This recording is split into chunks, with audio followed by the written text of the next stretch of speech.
Oke, jadi di video ini hal yang pengen gue share adalah 7 hal yang gue lakukan di awal gue buka usaha minuman dengan budget sangat minimum atau low budget. Halo semuanya.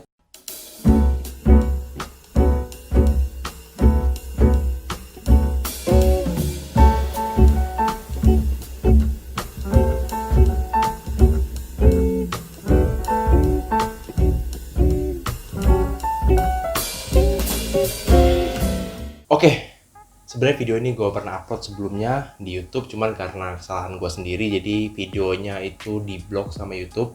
Alasannya karena gue memasukkan quote-quote dari film tertentu di video tersebut. Film Korea namanya Itaewon Class. Kayaknya sebagian besar orang udah tahu ya film ini. Di Netflix pun ya biasanya masuk di home itu udah ada film Itaewon Class ini ya. Jadi karena itu gue upload ulang aja videonya dan akan lebih lebih fokus aja sama hal-hal yang penting-penting aja ya. Oke, jadi di video ini hal yang pengen gue share adalah 7 hal yang gue lakukan di awal gue buka usaha minuman dengan budget sangat minimum atau low budget.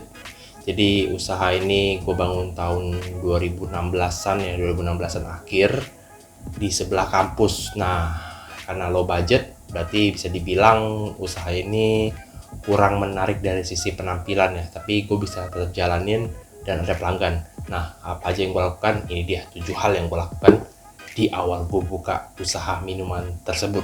Yang pertama adalah sopan, tetap sopan. Itu yang gue lakukan terus menerus, dan gue minta orang yang sekarang jaga juga tetap sopan dan bisa bergaul, karena usaha minuman itu tuh cukup penting untuk menjalin interaksi antara kita owner atau barista dengan pelanggannya. Karena pelanggan itu tuh, apalagi kalau usaha minuman kopi ya, itu kan lebih suka ke ngobrol-ngobrol gitu ya. Kalau misalnya kita orang yang gak asik, kita orang yang sombong, galak, atau suka menceritakan hal-hal yang atau suka membanggakan hal-hal yang kita lakukan di masa lalu, orang bisa agak apa ya ngomongnya, agak males ngobrol sama kita ya. Jadi kita tetap sopan ya, sopan, terus sopan, dan jangan pernah sombong sama pelanggan siapapun itu.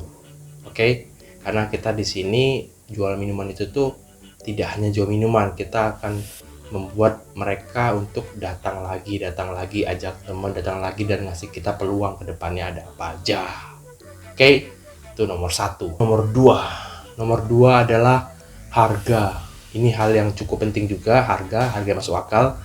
Dengan usaha minuman skala kecil, kita nggak bahas warkop ya. Warkop kan biasanya tuh Nutrisari, Milo, atau kopi saset, terus Indomie kan. Kita nggak bahas warkop itu ya, kita bahas usaha minuman yang kayak kedai kecil, yang low budget, usaha minuman yang kayak stand minuman, booth minuman gitu-gitu ya. Jadi di sini gue lebih suka untuk membuat suatu versi murah namun tetap berkualitas dari produk yang biasanya orang taunya itu mindsetnya itu ini produk mahal. Contoh seperti apa? Contoh kayak kopi-kopi di kafe, kayak cafe latte, cappuccino gitu. Terus kayak kalau zaman sekarang tuh kopi susu aren dan lain-lainnya.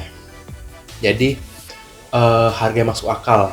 Maksudnya seperti apa? Maksudnya itu coba kita bayangin, kita nih pelanggan ya, kita lihat tempat dan sebelah kiri jalan kita tuh ada usaha minuman kecil juga ya. Nah, pasti kita sebagai pelanggan tuh punya mindset sendiri nih, oh kira-kira tempat ini jualan apa dan harganya kira-kira berapa.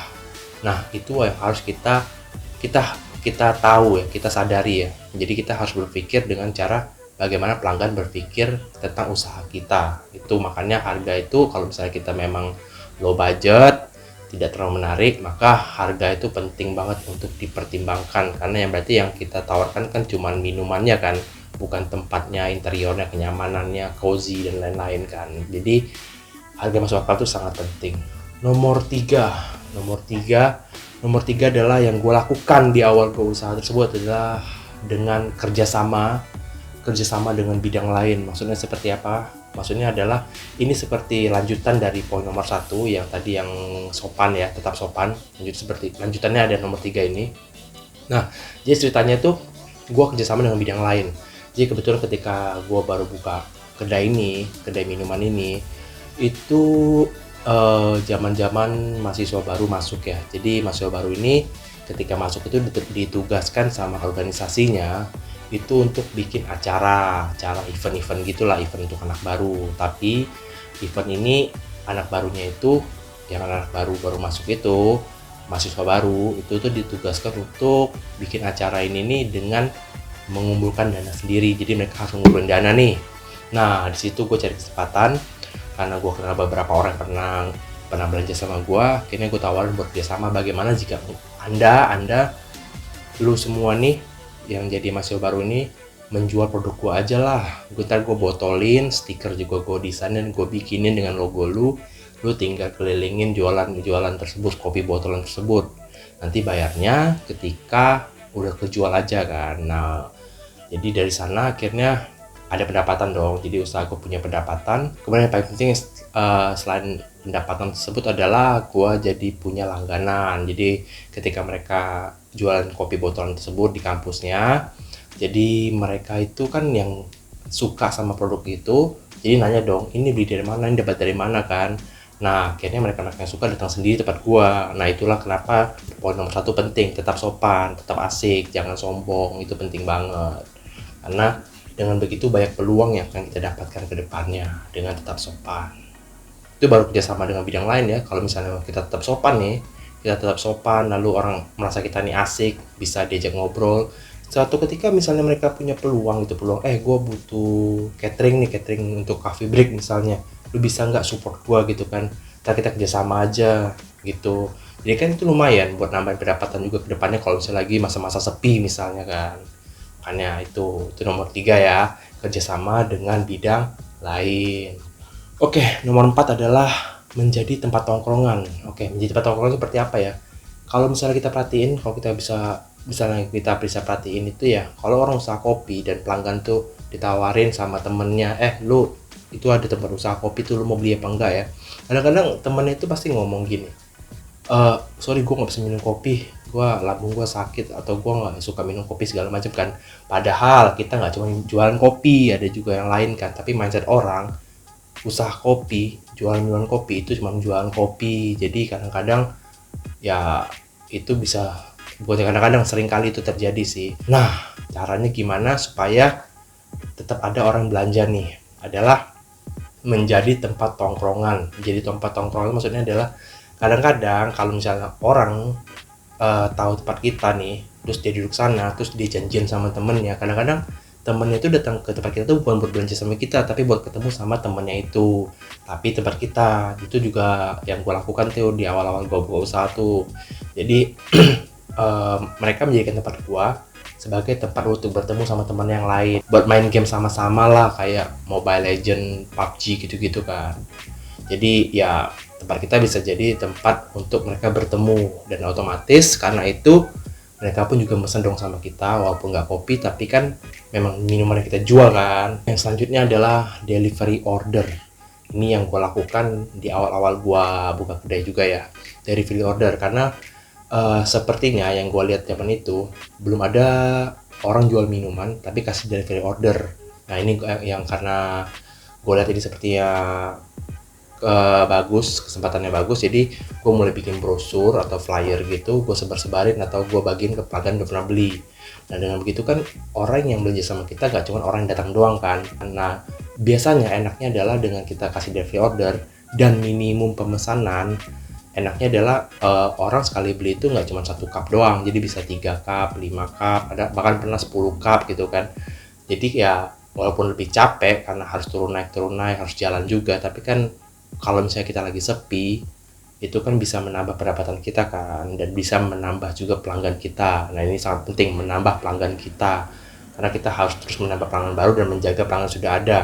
Dan pengalaman gue, karena gue buka di kampus, di sebelah kampus, otomatis setiap tahunnya ada yang lulus dong, ada yang lulus, otomatis gue harus aktif terus dong, supaya yang baru pun juga bakal kenal sama gue, tahu usaha gue dan beli sama gue. Nomor 6 adalah lebih ke bagaimana caranya supaya orang tahu kita, ingat nama kita, dan tahu kekhasan kita, lebih ke merek kita lah ya. Itu adalah dengan kemasan yang menarik. Jadi jangan pelit-pelit sama kemasan, jangan pelit-pelit buat beli cup sealer ya, cup sealer.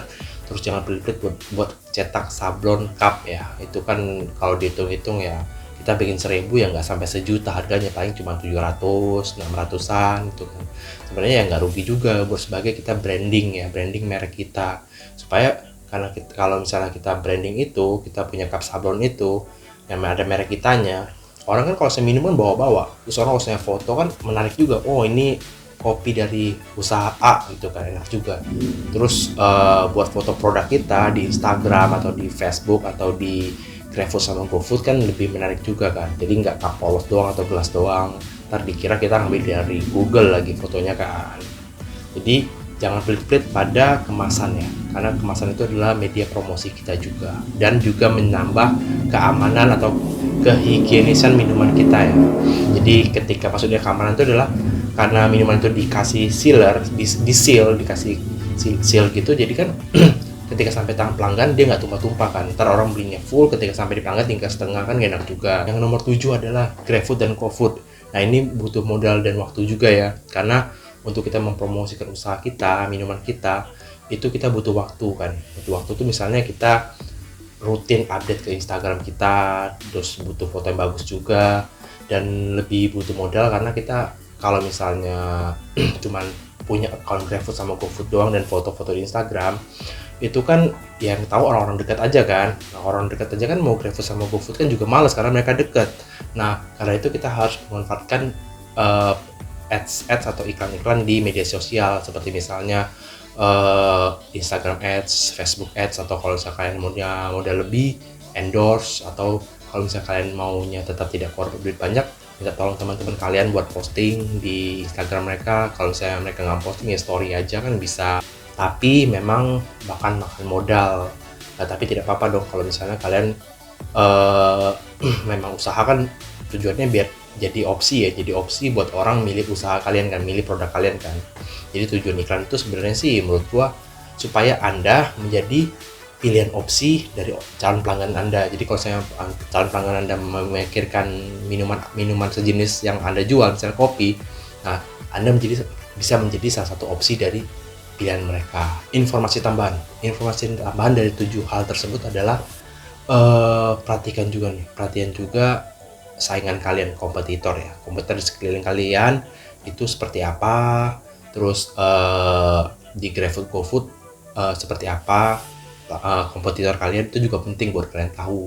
Karena kalau misalnya jualan kita sama-sama aja dan kita kalah di promosi, ya bisa jadi ya kita kalau ibarat kue itu kita bagi-bagi pendapatan sama mereka, jadi pendapat kita bakal lebih kecil. Jadi perhatikan juga kompetitor Anda dan buatlah satu hal yang spesial dan harus bisa beda dari mereka. Entah ini karakteristik Anda, identitas Anda, itu juga penting sih. Jadi jangan lupakan juga hal itu. Oke, itu aja tips dari gua. 7 hal yang gua lakukan di awal gua buka usaha minuman dengan low budget. Jadi mungkin bisa jadi masukan buat kalian yang juga lagi pengen usaha atau baru mulai usaha atau sudah lama tapi pendapatannya kayaknya stuck di sana aja. Mungkin hal ini bisa kalian jadikan masukan ya. Jangan lupa subscribe dan bunyikan loncengnya, dan kedepannya gue juga bakal kasih video-video yang bisa jadi masukan buat kalian yang buka usaha minuman ya. Oke, terima kasih semuanya, sampai jumpa, dah.